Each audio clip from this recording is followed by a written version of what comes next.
Assalamualaikum warahmatullahi wabarakatuh. Kami dari kelompok 4. Di sini kami akan menjelaskan tentang perkembangan remaja awal. Yang pertama akan dijelaskan oleh saya sendiri, Nisa Nuriska Hidayat, dan kedua rekan saya, Resti Sinta Belinda, dan juga Hana Fadilah Apriyatna. Apa itu remaja awal?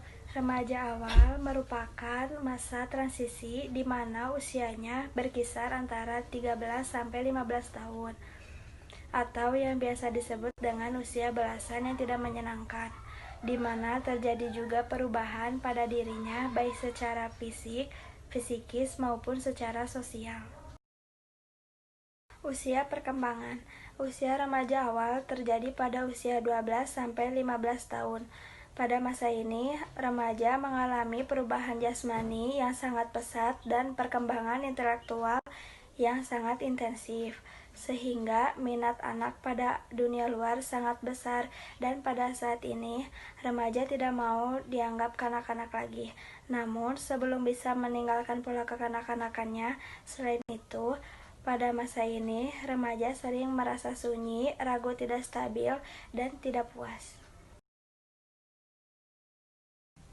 Ciri-ciri umum masa remaja awal ada 8. Yang pertama, masa remaja sebagai periode yang penting. Pada periode remaja, baik akibat langsung maupun akibat jangka panjang, tetaplah penting. Perkembangan fisik yang begitu cepat disertai dengan cepatnya perkembangan mental, terutama pada masa awal remaja. Yang kedua, masa remaja sebagai periode peralihan. Pada fase ini, remaja bukan lagi seorang anak dan juga bukan orang dewasa. Kalau remaja berperilaku seperti anak-anak, ia akan diajari untuk bertindak sesuai dengan umurnya. Kalau remaja berusaha berperilaku sebagaimana orang dewasa, remaja seringkali dituduh terlalu besar ukurannya dan dimarahi karena mencoba bertindak seperti orang dewasa. Yang ketiga, masa remaja sebagai periode perubahan. Tingkat perubahan dalam sikap dan perilaku selama masa remaja sejajar dengan tingkat perubahan fisik. Selama awal masa remaja, ketika perubahan fisik terjadi dengan pesat, perubahan perilaku dan sikap pun berlangsung pesat. Yang keempat, masa remaja sebagai usia bermasalah. Setiap periode perkembangan mempunyai masalahnya tersendiri-sendiri. Namun masalahnya masa remaja sering menjadi persoalan yang sulit diatasi baik oleh anak laki-laki maupun anak perempuan. Ketidakmampuan mereka untuk mengatasi sendiri masalahnya menurut cara yang mereka yakini, banyak remaja yang akhirnya menemukan bahwa penyelesaiannya tidak selalu sesuai dengan harapan mereka. Yang kelima, masa remaja sebagai masa mencari identitas. Pada tahun-tahun awal masa remaja, penyesuaian diri terhadap kelompok masih tetap penting bagi anak laki-laki dan perempuan. Lambat laun mereka mulai mendambakan identitas diri dan tidak puas lagi dengan menjadi sama dengan teman-teman dalam segala hal seperti sebelumnya. Yang keenam, masa remaja sebagai usia yang menimbulkan ketakutan. Anggapan stereotip budaya bahwa remaja suka berbuat semaunya sendiri, yang tidak dapat dipercaya dan cenderung berperilaku merusak, menyebabkan orang dewasa yang harus membimbing dan mengawasi kehidupan remaja yang takut bertanggung jawab dan bersikap tidak simpatik terhadap perilaku remaja yang normal. Yang ketujuh, masa remaja sebagai masa yang tidak realistik. Masa remaja cenderung memandang kehidupan melalui kacamata berwarna merah jambu. Ia melihat dirinya sendiri dan orang lain sebagaimana yang ia inginkan dan bukan sebagaimana adanya, terlebih dalam hal harapan dan cita-cita. Yang kedelapan, masa remaja sebagai ambang masa dewasa. Semakin mendekatnya usia kematangan yang sah, para remaja menjadi gelisah untuk meninggalkan stereotip belasan tahun dan untuk memberikan kesan bahwa mereka sudah hampir dewasa. Berpakaian dan bertindak seperti orang dewasa ternyata belumlah cukup. Oleh karena itu, mulai memusatkan diri pada perilaku yang dihubungkan dengan status dewasa, seperti merokok, minuman keras, dan menggunakan obat-obatan terlarang, dan terlibat dalam perbuatan seks bebas yang cukup Di sini saya akan menjelaskan tentang perkembangan kognitif. Kognitif dapat diartikan sebagai kemampuan untuk mengerti sesuatu. Jadi, pengertian kognitif mengacu kepada kemampuan yang dimiliki seorang anak untuk memahami sesuatu. Salah satu tokoh psikolog yang mengemukakan teori tentang tahapan perkembangan kognitif manusia adalah Jean Piaget. Menurut Piaget, anak-anak memiliki cara berpikir berbeda dari orang dewasa. Piaget membagi tahapan perkembangan kognitif anak usia dini menjadi 4 tahap. Yang pertama, tahap sensori motor. Dimulai umur 0 sampai 24 bulan. Setiap bayi lahir dengan refleks, bawaan, dan dorongan untuk mengeksplorasi dunianya. Oleh karena itu, pada masa ini, kemampuan bayi terbatas pada gerak, refleks, dan panca inderanya. Berbagai gerak refleks tersebut kemudian berkembang menjadi kebiasaan-kebiasaan.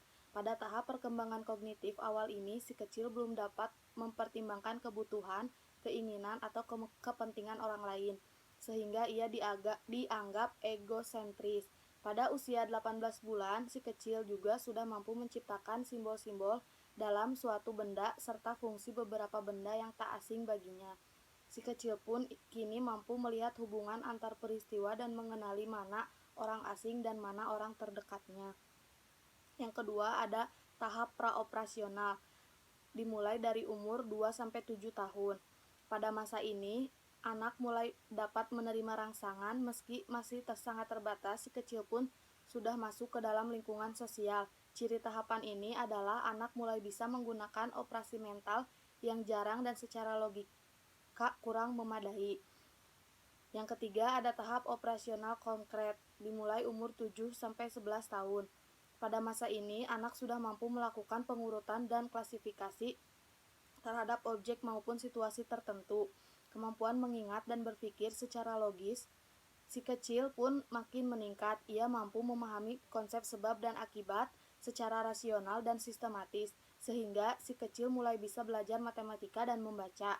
Pada tahapan ini pula pun, sifat egosentris si kecil mulai menghilang secara perlahan. Ia kini sudah mampu melihat suatu masalah dan kejadian dari sudut pandang orang lain. Yang keempat, ada tahap operasional formal mulai umur 11 tahun. Pada masa ini, anak sudah mampu berpikir secara abstrak dan menguasai penalaran. Ia dapat menarik kesimpulan dari informasi yang tersedia. Ia dapat memahami konsep yang bersifat abstrak seperti cinta dan nilai. Si kecil juga bisa melihat kenyataan, tidak selalu hitam dan putih, tetapi ada juga gradasi abu-abu di antaranya. Kemampuan ini penting karena akan membantunya melewati masa peralihan dari masa remaja menuju fase dewasa atau dunia nyata. Yang selanjutnya ada faktor penunjang perkembangan kognitif anak usia dini. Ada 2 faktor utama yang menunjang perkembangan kognitif anak usia dini. Yang pertama ada hereditas atau keturunan. Faktor ini turut menentukan perkembangan intelektual seorang anak. Dengan kata lain, seorang anak membawa kemungkinan memiliki kemampuan berpikir yang similar dengan orang tuanya. Apakah itu normal, di atas normal, atau di bawah normal? Namun, potensi tersebut tidak akan berkembang bila tidak ada lingkungan yang dapat memberi kesempatan untuk berkembang. Yang kedua ada lingkungan. Faktor lingkungan yang paling berperan dalam menunjang perkembangan kognitif anak adalah keluarga dan sekolah. Yang pertama, keluarga. Hubungan sehat antara orang tua dengan anak, penuh perhatian dan kasih sayang dari orang tua, memfasilitasi perkembangan kognitif anak. Sebaliknya, hubungan yang tidak sehat bisa membuat anak mengalami kesulitan atau kelambatan dalam berkembang kognitifnya. Yang kedua ada sekolah. Sekolah adalah lembaga formal yang diberi tanggung jawab untuk meningkatkan perkembangan anak, termasuk perkembangan berpikir anak. Karena itu, tenaga pengajar atau guru di sekolah memiliki peranan yang sangat penting dalam menunjang perkembangan kognitif si kecil. Selain kedua faktor tersebut, perkembangan kognitif anak juga turut dipengaruhi usia, jenis kelamin, ras, budaya, dan asupan nutrisi. Ya, asupan nutrisi yang tepat dan memadai dapat berperan penting dalam mendukung proses belajar si kecil. Kombinasi nutrisi dan stimulasi tepat akan membentuk struktur otak anak. Dukungan nutrisi yang tepat, si kecil tidak akan dapat menyerap stimulasi secara optimal. Pada masa remaja awal ini, remaja sudah mencapai tahap perkembangan berpikir operasional formal yang ditandai dengan kemampuan berpikir abstrak, ideal, dan logis. Yang pertama ada berpikir abstrak. Berpikir abstrak adalah kemampuan untuk memproses sebuah informasi yang berkaitan dengan objek, prinsip, dan konsep-konsep yang secara fisik tidak dapat dimunculkan. Kemampuan berpikir abstrak ini bisa dibilang juga sebagai lawan dari kemampuan berpikir konkret. Kalau kemampuan berpikir konkret sangat terikat dengan pemrosesan informasi yang berkaitan dengan objek yang dicerna melalui panca indera, maka kemampuan berpikir abstrak adalah sebaliknya. Yang kedua ada berpikir ideal. Remaja sering berpikir tentang apa yang mungkin. Mereka berpikir secara ideal diri mereka sendiri, orang lain, atau dunia. Yang ketiga ada berpikir logis. Remaja mulai berpikir seperti ilmuwan yang menyusun rencana untuk memecahkan masalah-masalah sistematis atau pemecahan-pemecahan masalah. Berikut ada tanda-tanda sekunder bagi laki-laki dan perempuan. Yang pertama pada laki-laki, yaitu tumbuh subur rambut pada janggut, kumis, dan alat kelamin.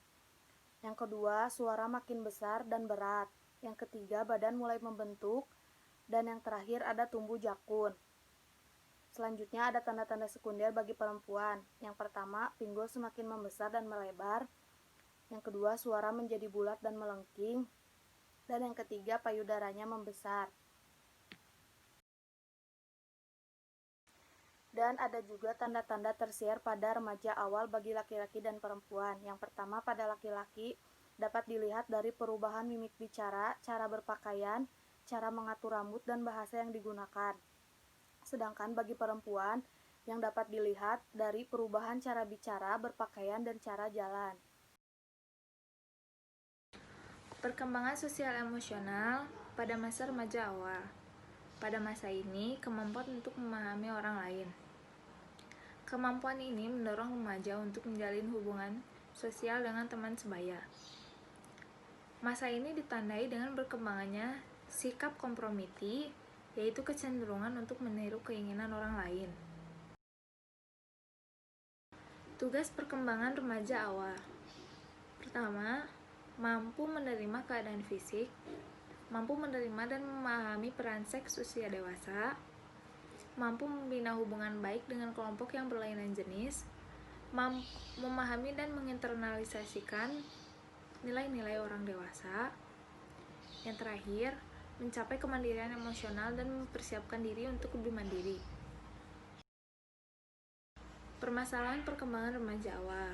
Permasalahan yang mungkin terjadi pada masa remaja awal diantaranya adalah permasalahan yang berkaitan dengan perkembangan fisik dan motorik, permasalahan berkaitan dengan perkembangan kognitif dan bahasa, permasalahan yang berkaitan dengan perkembangan perilaku sosial, moralitas, dan keagamaan. Perkembangan sosial emosional pada masa remaja awal. Pada masa ini, kemampuan untuk memahami orang lain. Kemampuan ini mendorong remaja untuk menjalin hubungan sosial dengan teman sebaya. Masa ini ditandai dengan berkembangannya sikap kompromiti, yaitu kecenderungan untuk meniru keinginan orang lain. Tugas perkembangan remaja awal. Pertama, mampu menerima keadaan fisik, mampu menerima dan memahami peran seks usia dewasa, mampu membina hubungan baik dengan kelompok yang berlainan jenis, memahami dan menginternalisasikan nilai-nilai orang dewasa. Yang terakhir, mencapai kemandirian emosional dan mempersiapkan diri untuk lebih mandiri. Ada beberapa fenomena remaja. Contohnya yang pertama, berkurangnya etika dan tata krama. Yang kedua, potong kompas atau ingin serba instan. Yang ketiga, ingin hasil tapi mengabaikan proses. Pada masa remaja ini, banyak remaja yang sangat ingin instan ataupun tidak ingin mengalami proses-prosesnya dan hanya ingin hasilnya saja. Sekian presentasi dari kelompok kami. Mohon maaf apabila ada kesalahan dalam kata-kata. Wassalamualaikum warahmatullahi wabarakatuh.